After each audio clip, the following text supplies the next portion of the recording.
Hey everybody, welcome back to Lego Space. So today we are going to show off the finishing product of the Hoonicorn project here. Um, I'm sorry I couldn't get a lot of in-between videos, just a lot of tedious work searching through my parts. It took a little bit longer than expected, but they are done for now. I do have some more things that I need to take care of uh, when the time comes. The wheels on this one will be painted white to match the turbo cups. And then I have to find decals or stickers for both of these yet. But the overall build is done. Pretty happy with these. Did Hoonicorn V2 and V1. Kind of talk about some of the stuff that I changed because there was a lot of changes. These are now mostly Lego. I'd say probably about 90 to 95% of these cars are all actual Lego bricks now, or Lego Technic parts, I should say. And things that aren't Lego are clearly the rims. Some of these really chromed out parts are still from the original kit. Some of the silver bits on the chairs or the seats are original. Some of these pieces are still the original off-brand, but mostly everything else is Lego products now.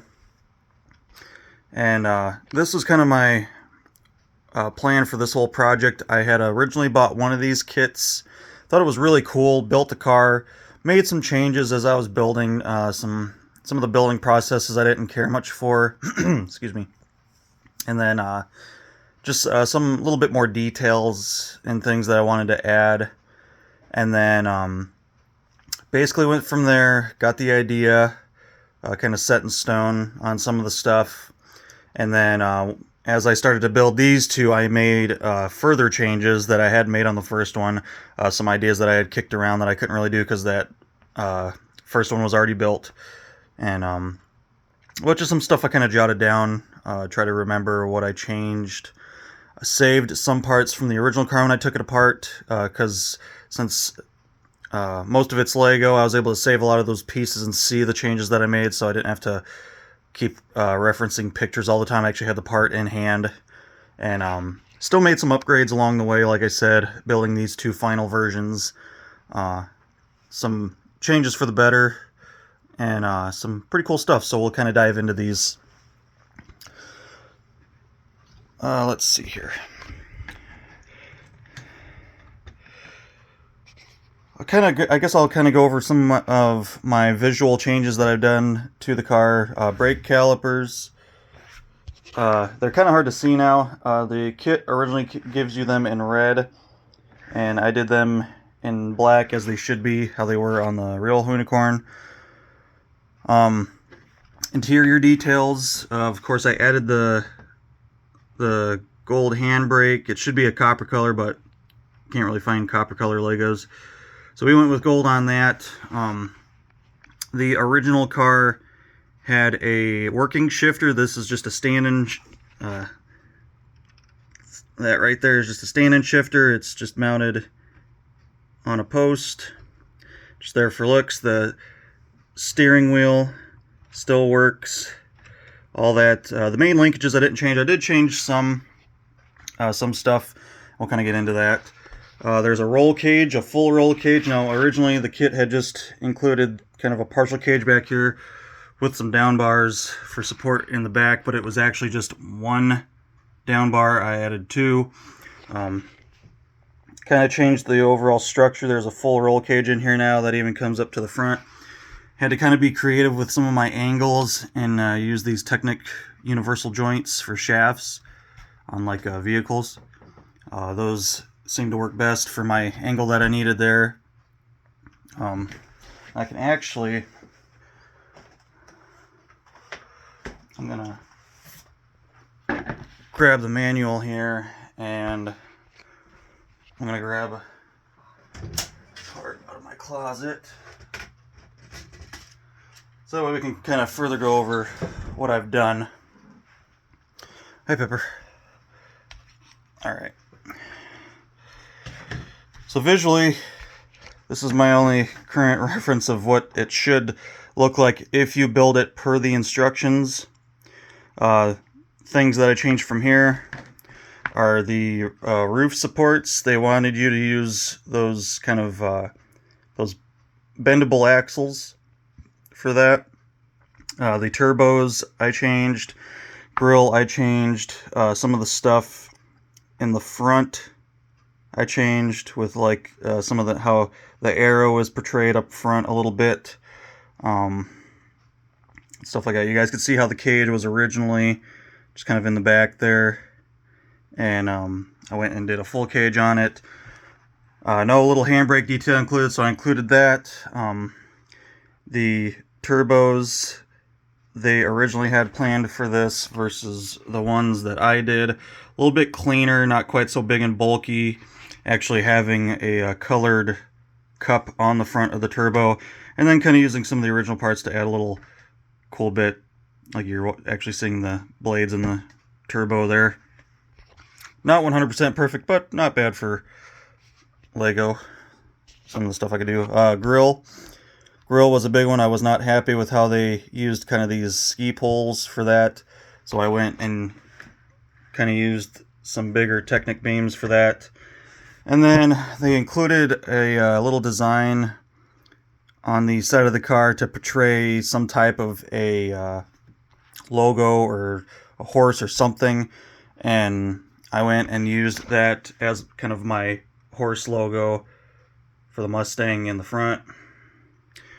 Another thing that I changed was this hood originally opened right at this seam right here, so this whole front part was permanently fixed to the grille, and the whole hood is actually one piece clear out to here, so I went and changed that. I had to kind of change some of my support structure.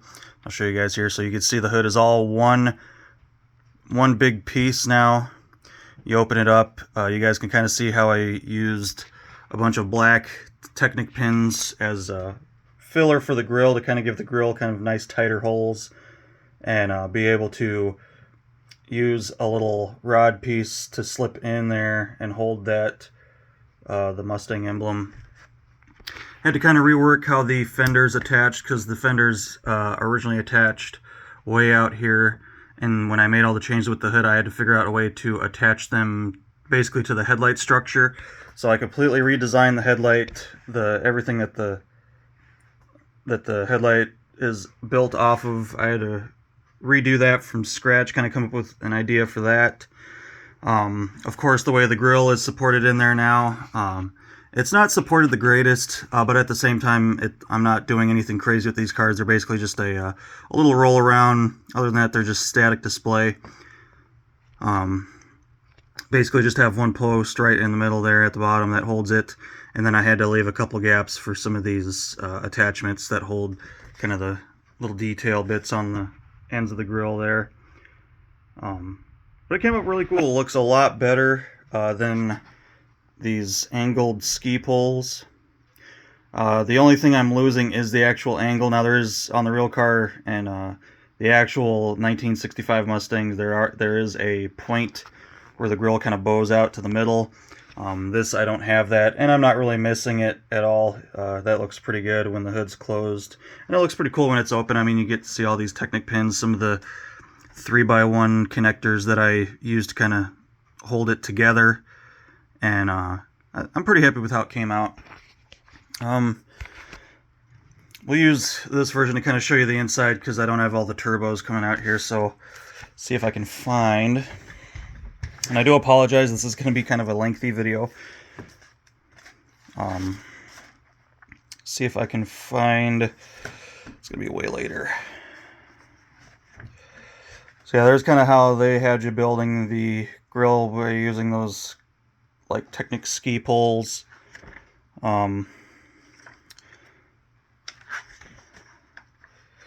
Here you guys can see how the fender's attached from the side. There was brackets that were kind of built up off of the headlight housing. Right here, I did away with all that to make the hood one solid piece. Connecting the hood itself, I don't know if I can get this to focus. Connecting the hood itself was pretty easy. Just this hood was a little bit more complicated than this one though, because this hood I built, other than attaching the front piece, I built per the instructions to leave the gaps for the turbos. This one I had to fill all that space in and try to get it tight around the intake, the kind of older style naturally aspirated intake that I built on this. A couple other minor things that I changed on this was the fins that go on the front here. They have you putting 4 on the front, and they're not facing the right direction. They're supposed to curve a certain way, and there should only be 3. So I basically just took one of them out, put some filler pieces in there, kind of used some shaft connectors and stuff like that to fill in that. Used some brick build parts and some tiles to kind of fill in the gap underneath here. And then I flipped these around. They kind of move if you're moving the car around or handling it, but they're on the blue pins, so they stay pretty solid.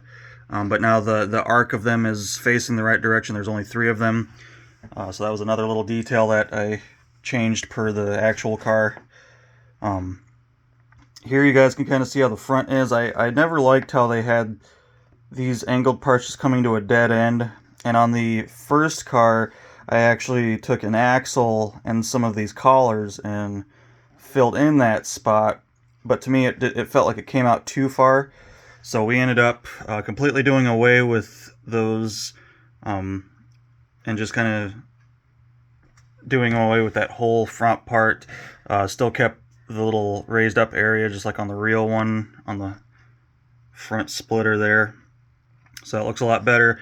Doesn't stick out as far, and we don't have just a really big dead end sticking way out here. I'm fine with having it end on just the point of those pieces there. Looks pretty good. Let's see here. So yeah, here you guys can see this is what's originally the solid section of the hood, and they have you plug it in right there and right there, and then you can see where the front of the hood line originally was. So now that's all nice one piece. Comes up, shows more of the car, more of the grill work I did up front. Something else I changed, I'll have to back up a little bit in the book here, is the kind of some of the supports down here. I kind of added this whole support piece right here. That wasn't a thing. And I did that because the way I had to put these pieces on, you guys can kind of see that just kind of is a whole unit put on in one piece, or one whole unit I should say. And I had to find a way to connect those differently, because in here they were kind of connecting in a different spot, and I don't have a lot of that anymore since I changed the grill. So I kind of had to rethink how I was connecting these, and then I wanted them to kind of be a little bit more supported with each other. They're on stiff pins, so I mean it moves a little bit, but they just kind of sit in the down position. They don't really go anywhere, so worked out pretty good. But just kind of built a linkage in between here to kind of brace all that up. And of course you guys could see the majority of the original build is all black pieces, so you lose a lot of your chassis detail and a lot of the interior detail. On these you guys can see I went with gray for the chassis, kind of give that better view. You guys can see some more of the suspension components. You guys can see the awesome inboard suspension. The build of this, just straight out of the box, is really fun. It's pretty complicated. The instructions are a little lacking here and there, so you really have to pay close attention. Both times I've built this car, I'm including this as one because I built these at the same time.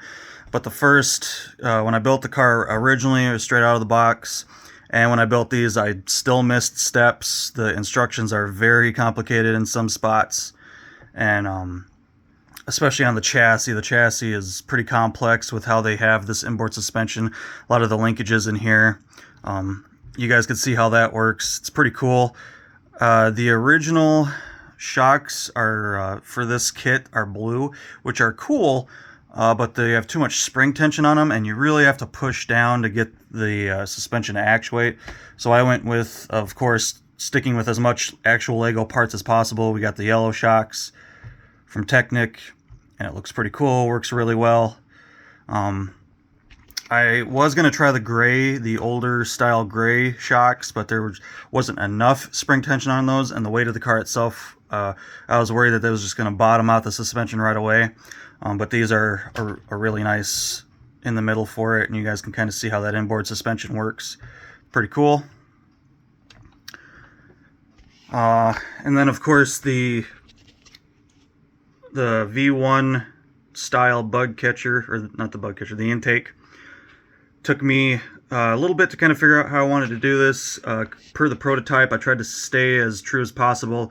If you guys know this car, that intake has some pretty wild angles, and I kind of had to go a little bit smoother on top, and it's just some things you just can't do with Lego. So I did my best, trying to stick purist, not gluing anything, not cutting anything. So I'm pretty happy with how it came out. It's full depth, goes all the way back into the back wall there. Has the kind of copper colored, of course I used gold for the little pipes on that, so that came out pretty cool. And then inside the car, you guys can see how much better it looks with having gray for the chassis and the tunnel. The transmission tunnel that goes back through there, you can see that a lot better. You can see the floor. Other than that, it didn't change too much. I did add a couple extra support pieces kind of down in here to kind of connect the two dashes. These two dashes are built separate units, and they kind of plug into place, and then they just kind of free float in there a little bit. So I kind of connected those to give those a little bit more rigidity. The fenders I adjusted a little bit. Originally they have it to where they're up a little too high. It looks a little goofy, so I lowered this one in the front, lowered this one in the back a little bit. Exhaust is also something a little different. So on the V2 version, the actual exhaust comes down and exits right before the firewall. This I didn't really have room to do that, so we just kind of have the turbo exhaust. And then on the V1 version, which they actually do include in this, it's kind of a mixed era kit, really. They have, you guys can see there, the original exhaust comes out a little too much of an angle, and they had a bigger chrome piece on there, a little too big. But even so, this is completely unnecessary with it being the turbo version. So on this version, I put a less angled piece on there and did just a little chrome collar, one of the half collars on there, and that looks a lot better. We have to deal with the blue Technic pin there, but it looks pretty cool. It's chrome, so it stands out, and the blue kind of helps it stand out too. So. Let's see, we'll take you, so I guess I'll show you this now. So this is kind of the core of the original one, and they have a two gear transmission. You guys can kind of see the gears moving in there. You might be able to see them better from the bottom here. I can get my camera in the right spot. So you guys can, there we go. So you guys can see the 2-gear transmission. Now that's cool. I give them some credit for doing that, and it actually works off of the stick shift. Which, in this kit, they're kind of portraying the stick shift as the handbrake by making it a different color. So that was kind of another kind of mix up on their end. But not a bad kit. Here you guys can kind of see, I mean, there's a lot of gears in here, honestly. There's gears all the way to the bottom there. And the kit originally has it set up to where you kind of build a stand-in diff out of a couple gears and another collar down here off of this lower gear. And there's shafts that stick out here. And originally I didn't know what that was all about, because those kind of actually impeded into the foot space of the actual car. And it's actually for the optional add-on motor system. You can remote control these with stuff off of the website that I got this off of. And I had no plans on doing that. I have a remote control version that's a really nice high-end RV remote control RC version of it. So I wasn't at all interested in remote controlling these. I just kind of wanted these to be nice rolling or static. But everything's powered off of this lower gear, and that you guys can see, so that I'll try to keep this consistent of how I'm spinning it. You kind of get the view of how fast that spins, and then you pop it back and you guys can see I'm spinning it the same speed, and that's spinning considerably faster. Now, after I'd built the whole car, this created a lot of drag on the whole driveline system, causing some issues. This here likes to free float in between sometimes and get caught up. Sometimes it'll go to whatever when it feels like. There's not too much stiffness in this system to keep it forward or keep it back. And when you roll it, it creates a lot of drag with all those gears. In the forward gear, it's not too bad, but the back, you guys can see that lower gear spins considerably faster, so it's putting more stress on that whole system. So my plan for this was to completely get rid of all that unnecessary gearing. This point leads to the front differential, and this point down here leads to the rear differential. Now those have no connection in the middle because of all this gearing in here. So you'll see when I spin that top gear, it's a hard gear to this one, so the back diff is automatically getting power, and then the front diff doesn't get anything. Now it did because I took a gear off here, but you see they're separated in the middle there. And one of the things I did that I wanted to do per the prototype, per the real car, was put a center differential in here connecting these 2 points. So when I rebuilt this whole system, I dropped this whole top gear train and this whole bottom gear train right there. I dropped all those gears, dropped that one. The only shafts are the two that are coming in from each axle to the center differential. And I'll see if it's still pretty visible on the underside of the car. I'll see if I can show you guys without messing the car up here.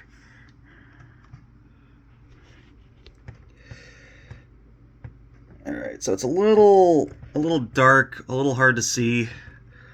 I probably should have had my light on for this. Alright, so the car actually sits on its side pretty decent.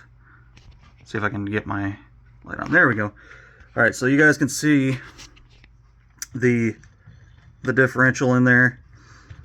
I had a really hard time figuring out how to fit a differential in that space, because honestly there's not a lot of room in here for a diff. And where you see that tan gear right there, that's the line of where I had to put the diff, and there you guys can kind of see how those gears shift in there a little bit better. So I took out that whole thing and replaced it with a center differential like the real car has. Basically when the handbrake is pulled, it disconnects the center diff and allows the rear axle to lock up when Ken Block used to drive it so he could slide the car.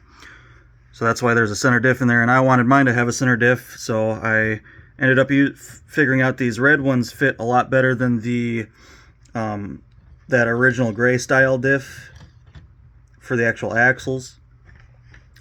So we went with this, and it works, you know, both spinning front and rear. I even took some extra steps to put a silver collar in between the two shafts to kind of hide those two shafts joining in there. But it's pretty cool. That took me a lot of work. That was about a week's worth of figuring out how to fit a differential in this relatively small space. Like I said, I could not use these original ones because the ring gear on there is just much too wide. But those red diffs worked out really well. They have a smaller ring gear that can fit in a tighter area. You guys can see the ring gear in there. You know, of course, massive color change. This would have been what it looked like originally. And turn that off. Now here's what it looks like now. We have a nice gray chassis. And you'll see something here. The 40th anniversary Technic piece, I included that on both of these cars because I used mostly pieces from my disassembled 40th anniversary Technic sets. Yes, I took apart other sets to build these, but I was in my defense there, I needed more room on my shelf for more Lego sets, and those sets had been together since 2017. They were old, dusty, so I took them apart, dusted all the parts as I was disassembling. That took some time, and so all the actual Lego pieces on these kits are from 40th anniversary Technic sets, so I figured I would kind of honor that and find a cool place to throw in the 40th anniversary piece there. Actually used it as part of the support for the steering column that comes down out of the back. That runs through the whole thing up to the steering there. It's not going to steer right now because it's on its side, but yeah, everything, I did my best to put as much actual Lego parts into this. And another thing I added on these is this whole floor piece area. You guys can kind of see where the door is. This is just a big open gap because this is kind of where your motors went in.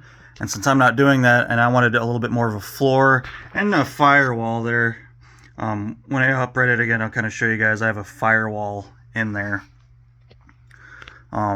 Just kind of build up the floor, not have just a big gaping hole there. Kind of helps fill the space a little bit better. But there you can really see the difference in having a multicolored or a different colored chassis, and not just have that all be black. Some of the stuff kind of stands out a little bit more. So we'll flip that back, and I'll show you guys the trunk here. You do have to pull off the little steering gear there. And then you guys can see back here, the inboard suspension isn't quite as visible. You guys can see the little angle arms that come down. The springs are actually up in there. Can't see it too well, which kind of sucks, but it is portrayed, and you guys can still see this suspension actuate. Can't talk today. And then you guys get a good view of the rear diff, which is kind of neat. So all that would have originally been black, all black pieces, and you couldn't really see too much, so using gray worked out really nice for showing off a lot of the details. While we're back here, I also redid the tail lights. The original tail lights were very flat and too tall, too close together, so I shortened them, spread them out, and kind of gave it some depth. Changed a lot back here to try to give the car a little bit more better looking taillights. Like I said, overall the kit is not a bad kit. Just with it being a Chinese produced kit and this being an American car, there's some stuff lost in translation, as you would imagine. But overall, as you know, just for starters, it's not a bad kit. I took a leap of faith on this kit. I had never purchased off-brand Legos before, so this, other than Mega Bloks back in the day when they were still a thing, but like actually ordering stuff straight out of China on a Chinese website was a little sketchy. But got them both, and everything was good. So that was a pretty good experience. Turn the light back on, I guess. I did use the original engine blocks that they included because I thought they were really cool that they were kind of a metallic color. You know, unless if you have an actual special branded set, like the Volvo wheel loader back in the day had some green engine blocks. Most of the time they're clear or gray, the same gray as this. And I didn't want to use the same gray as the frame because then the engine would just kind of get lost in the chassis. So I did keep the kit included engine blocks, and I think they look really cool with it kind of being a metallic color. Stuff that was changed on this was the intake manifold for the turbos, and I'll see if I can thumb through here. So you guys can kind of see how this originally was. So this whole front cowl was kind of connected with some different pieces there, and with them doing that they had to shift this whole manifold way forward, and the piece where the turbos clicked into was actually off of the engine and actually beyond the first main frame rail in front of the engine. So it hung way too far forward, and I didn't like that too much. So I kind of went, wish I could, let's see if I can find a better pictures of when we're actually building that.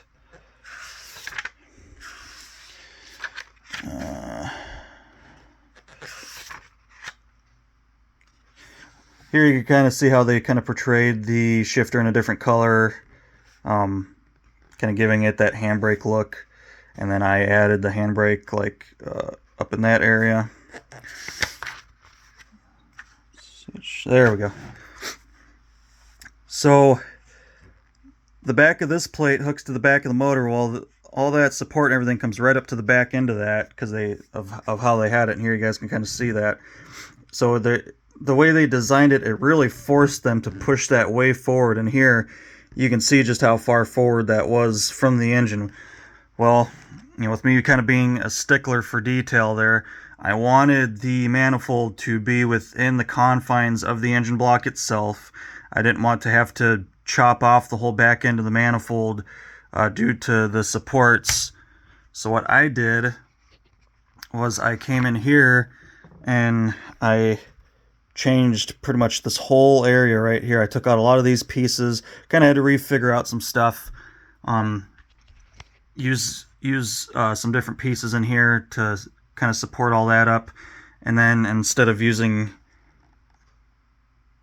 these parts right here, I used like the half versions of that to leave me a hole back here so I could fit that manifold clear at the back of the engine, because the engine sits back so far, which is another nice thing I really like that they, like I said, some stuff was done really well with this kit. The fact that the engine sits behind the front differential is 100% correct per the prototype on the real car.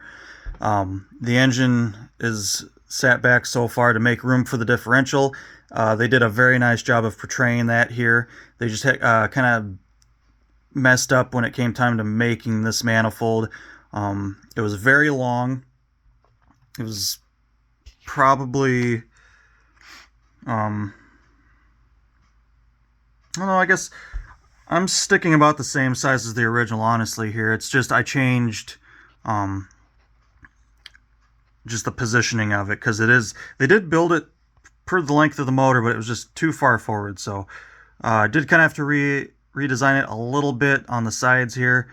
You know, instead of using a 2-stud piece, I had to use a 1-stud piece. Not that big of a deal. I still get the full manifold clear back, got that nice arc shape all the way, and then that made it to where my turbos sat in a different spot, and I had to add another collar piece because they actually sat back too far.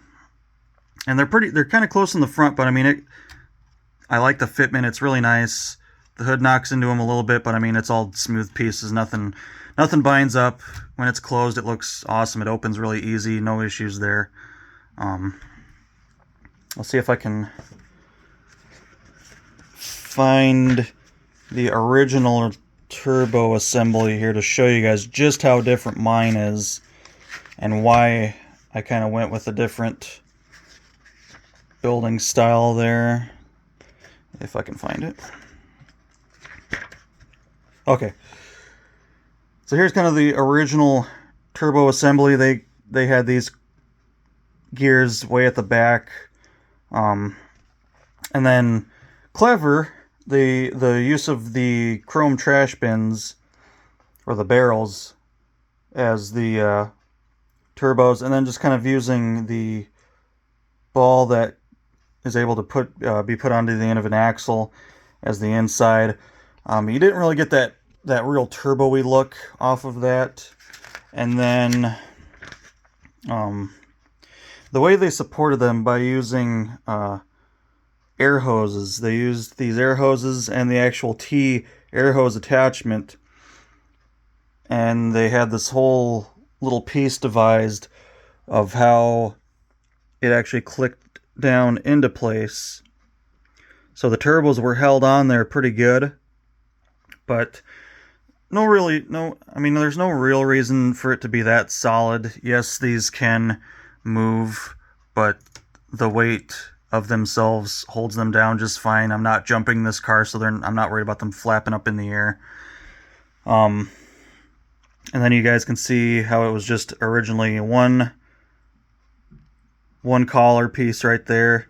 I had to extend it out to two. And luckily, with buying two of these kits, I had more of those parts to kind of play with. I definitely wanted the front of the turbo to be portrayed a lot nicer than this.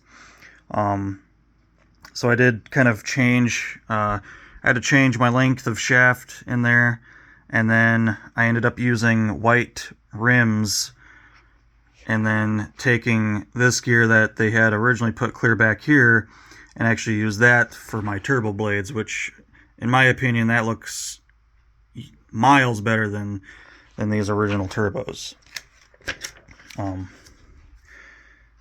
There you guys can kind of see like how those would look. These to me are just much better. They look a lot better. They look cooler, and they still fit really good. Didn't have to change really anything at all on this hood, other than some of the side support was a little different, but fitment's really nice and it looks great. So that was a real big upgrade for this version of it. But yeah, guys, that's pretty much it as far as like stuff that I changed. A lot of changes. I'll see if I can show you here the roof. The roof, I did a lot of changes. Fenders were built the same way, with all these 1x3 through pieces. Used the flexible shafts for creating that. You guys can kind of see how they're building those. The only difference now is it's all Lego. See if I can get to where we show the roof here. Seats were built the same way. I did not include the metallic painted pieces up top. If I had more of these in black, I would have done the whole seat in black, because the whole seat's supposed to be black, but I didn't have enough of these in black to do all 4 seats. So we just kind of left those shiny, but the seats look pretty cool.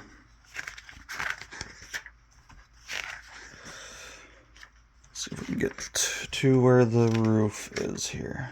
Here you guys can kind of see how the original roll cage was. This was just a half cage with one down bar for support. I didn't like how that looked at all. This car has a pretty aggressive cage in it, and even then, I wasn't able to portray some of that just because of space and just how the Lego is, period.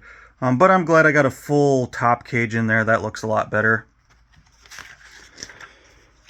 Let's see. Okay. So as far as the roof goes, the overall main structure of the roof I didn't mess with, other than switching stuff over to Lego. this here, though. They used flexible shafts and kind of a combination of the blue Technic pins to hold this together, hold it in place. And then the fronts of those shafts stuck out. You guys can kind of see how those are put on. And then they had you using these collars with the black Technic pins to kind of fit on there. And then you basically just bent them down and plugged them into place. That, plus not having a full roll cage, this roof was very flexible, and it wasn't straight. I think it either went up or it went down, and it just wasn't. The roof could have been designed a lot better, in my opinion. Just not a very good design, not very rigid. I still wouldn't go picking this up by the roof, but you can actually like play with it and it doesn't fall apart like this version did. So I actually ended up using these strut pieces and utilizing the snap ball function on those. You guys can kind of see excuse me, how they originally had these plugging into place with a collar into there, and then you guys can kind of see how I changed it for just having a ball and a ball, and then plug those into place. Now it's still, it can still move around a little bit, but at least this is a solid connecting piece and it's not a flimsy little plug-in, because I mean that was it, guys. Like these were the only way that was hooked on. So I mean you barely lift that up and it would pop right out of those pins because it's just a flexible shaft. So that was a really poor design. So of course I went with this. It kind of gave the hood a little bit more, or the roof a little bit more angle as well. Kind of a nice look. I did have to kind of redesign how I was attaching back here then, just because I wasn't utilizing their method of having these like posts that stick out and slide into like an X. I didn't use that technique anymore. I actually used there's the gray Technic pin in there, and then you guys can kind of see through the gaps because it is a little stretched. It's not perfect. It's just kind of the design. It's how it is. Not much I can do about it. It's better. But I used a staggering technique with blue Technic pins through this whole thing, and luckily I got really lucky to where it timed out to where I was able to have an empty spot right here for a blue Technic pin entering into the second piece, to where I could plug that into and have that whole corner be really nice and supported. So now this piece before, with it being a flexible shaft in there, this whole thing could move a lot. This part of it could move up and down, and now you can see it's attached. Like I said, just with these being ball joints, I mean, yeah, there's a little mobility in it, but it's not bad. It actually sits pretty good. I know it may not look like it, but that is level with the door line now. These back pieces here, I kind of had to change up a little bit on how those were attached and how all that kind of connected in, since I changed the plug-in points on those. So that was a huge upgrade. That was an upgrade that I, just from looking at the picture, the front picture, I knew I wanted to change that. It's like, yeah, it is a little bit flowy, but they kind of doctored that up for the pictures. Most of the time, after you build that roof line does not stay nice and flowing like that, and it's just real brittle. It just falls apart. So we kind of went with more of like a hard line there. But I mean, you still get the overall shape, and it is Technic, so I mean, things are going to be a little blockier than normal, but huge upgrade in my opinion on that. That was a lot of kind of figuring out of how I had to run the Technic pins. If I was going to be lucky enough to have everything time out by the time I got up here. If these were long enough, and then designing these front bars for the roll cage, trying to fit them in here, not have them stick too far forward, too far back. So yeah, I mean, it all came together. Might not be 100% perfect, but it's 100% better than what they originally had going on there. Um, so I mean, that's pretty much it there. As far as everything I changed, a lot of changes. A whole lot of changes on these cars. A lot of stuff to figure out. A lot of redesigning.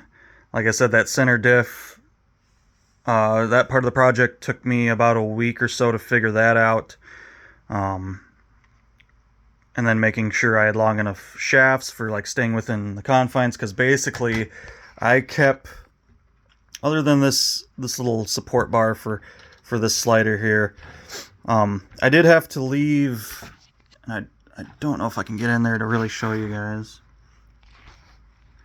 I did have to leave a little opening there, and you guys can kind of see that, to make room for those, oh, come on, for those teeth in there. Well, it was focused, but now it's not focusing. Alright, whatever. You guys can see it. I had to kind of leave that a hole. There we go. So that way those teeth did have room. Like I said, that was challenging, guys. That was a real big challenge to get that differential to fit in there. So I had to be creative. I basically had to re-engineer a lot of that area there. You know, taking out gears, making sure I had shafts. And that's the reason I left this together, was that way I could see what my original parameters was. I had to stick within, you know, that shaft had to stick out so that far on that side of that piece. This shaft had to stick out this far on that side of that gear. Even though I don't have a gear there anymore, I just was going off of those parameters of, okay, this shaft has to be this long, this shaft has to be this long, and I have to make sure they come together in the differential far enough to where those spider gears don't fall off. So it's a lot of figuring out on that. And then this is like a whole built unit in there that slides back and forth on that shaft. So I'm removing all of that, which is actually part of the support network inside. So some of that had to be rebuilt, redesigned, a lot of work, whole lot of work. But in the end, we got everything to fit right. Everything runs nice. The cars roll really nice and smooth forward and backwards. The engine, of course, the pistons work really nice. You guys can see some of the front end stuff. They do have it kind of weird where the shaft coming out of the engine is supported way out here. It's kind of weird, but it's cool. I left that design in there because it's actually helping support the steering a little bit too. Nothing binds up in these whatsoever.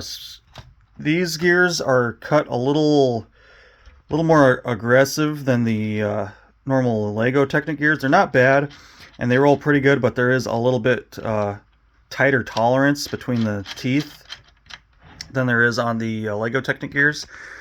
So as it stands right now, these cars, with everything moving and rolling along, roll a lot better. There's less binding, a little bit more smoother. So yeah, so it was a really cool project. I was super excited once I got this original kit and built the car. I was like, okay, that's pretty cool. You know, now let's see what we can change. We'll buy another one, do both versions of the car, V1, V2, and have it be a really cool project overall. And I'm pretty happy with the outcome. Like I said, still some stuff to finish up. Once the weather gets better, I can paint these rims white, try to track down some nice Hoonicorn Ken Block stickers for both of these. Try to find stuff for the V1 era, and then find some stuff for the V2. As far as timelines for this goes, I'm doing the Jim Kahana 10 with the white turbo cups, white rims. I'm still trying to find these in white, because these should be white back here. For now, I'm just leaving those chrome. And yeah, that's pretty much it, guys. I know it's a long video, almost an hour. Hope you guys enjoyed it. If you do buy this kit, there's 2 different companies that I saw when I was looking for mine. There's Mold Kings, and then Mech Factor, which is what this one is. So there's two different companies. The Mold Kings is easier to get in the U.S. These have a 3 weeks of wait time coming from China. Takes them a while to ship from China. They have to go through customs, fly across the ocean, come here, go through customs here, and then however long it takes that after customs to get to your doorstep. For me, it was about 3.5 weeks wait time after ordering these. Excuse me. So yeah, Mold Kings you can find on Amazon. I'm sure you can get that a lot quicker. But I kind of took a leap of faith with this company. I will say that when I bought the second kit, there was some damage on a couple parts, which wasn't a big deal for me because I was replacing a lot of stuff with my own parts. The first version, the first one I bought, I got lucky and it didn't have any damaged parts, but the second one definitely had some damaged parts that were not able to be used. So just kind of keep that in mind. Stuff from China is kind of hit or miss like that. It's either going to be good or not good. So, but overall, really happy with these kits. Happy with the amount of stuff I was able to change, while still kind of basing stuff off of how the instructions are. Granted, there were some times where I really changed it up and I kind of had to rebuild, reinvent the wheel, so to speak, on some of this stuff. But yeah, overall, I'm super stoked with how these came out. And I hope you guys kind of enjoy my walkthrough on these. If you're doing your own, you kind of got some ideas of how you can do it now. And yeah, that's pretty much it, guys. So hope you enjoyed. Sorry it was a long video, but hopefully you Technic car guys enjoyed it. And if you have any questions, let me know in the comments. If you like it, if you hate it, let me know. And until next time, take care.